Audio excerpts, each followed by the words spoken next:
evening po sa inyong lahat. Ngayong gabi, i-interviewin natin ang isa sa pinaka-kontrobersyal na artista dahil sa laki ng mga intrigang pinapataw sa kanya. Wala nang iba, mga kaibigan, si Mahalay.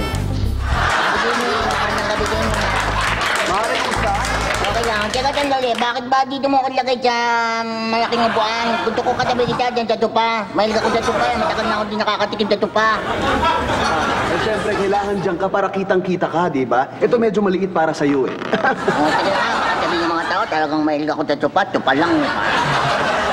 Teka, ito nababalita ko na lumaki na raw ang ulo mo. Hindi totoo yan, ha? Maliit lang talaga yung katawan ko. Normal naman yung tight ng ulo ko, eh. Pero, kaya mukha yung ganyan. Pero hindi. Normal naman ako, eh. Hindi, ang ibig ko sabihin na taas noo ka na raw.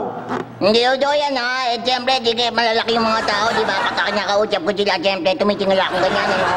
Kaya mukha lang ako nakataas noo, pero hindi naman. Naku, talaga sila kung hindi na ako hindi ka sa akin. Taas noo. Totoo bang nagpabanat ka ng muka? Wala naman ngayon. Kaya marami naman akong pera, no? Tsaka, siyempre, at kita ko, no? Dapat maganda ako palagi, ano? Kaya tutunod na, magpapadagdag ako ng boobs at saka ng puwet, eh. Talaga, kailan ka magpapadagdag ng height? Kita mo ko dito, kahit mo ko, dapat di mo ko naloko. Biro lang, biro lang. Biro lang. Maganda pa naman ako para makapunta dito. Maganda ka, maganda. At teka lang, mahilig ka raw makipag-text sa mga lalaki. Excuse me, no, hindi ako mahilig makapag-text, no. Lang nga malalaki pag-text sa akin, ano. Siyempre, pag nakikita ka sa bar o kaya sa mga party, pag natanong yung number mo. Ibibigay mo naman.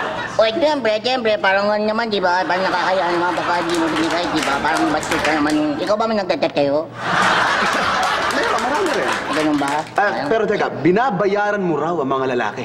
At saka, niyayang mo sa gimmick at babayaran mo para lang sumama sa'yo. Totoo ba ito? Excuse me, no, hindi totoo yun, ano, hindi naman totoo talaga yun, eh. Kasi ako naman, hindi naman talaga ako nagbabayad para mga ako ng lalaki, no.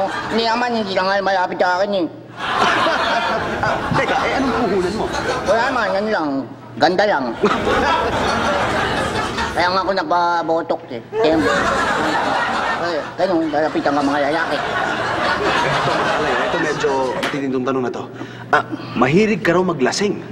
Umiinom ka raw at medyo nilalandi mo ang mga lalaki. Totoo ba ito? Hindi totoo yan, ha? Hindi totoo yan, ha? Hindi lang ako malapit sa akin, eh. Pinagtutulutan na ako ng si Jenlyn dahil nalapitan ako ng tutaan niya. Pero hindi ako nalapitan ng kabata ng mga tanong. Dahil mo namang kwento, eh. Hindi, kasi balitang-balita namin na mahilig ka maglasing at medyo nagwawala ka. Hindi totoo yan. Ano ka ba? Nakakaloko ka naman, eh. Tama niya mga tanong-tanong na ganyan. Wala ko sa mood. Bakit matulog ko? Wala ka sa... Bakit wala ka sa mood? Masakit ang ulo ba? Masakit ang ulo mo? Laging ako, eh. May hangover ako, eh. Laging ako. Laging naman ako. Ano ba tumigil kaya namin?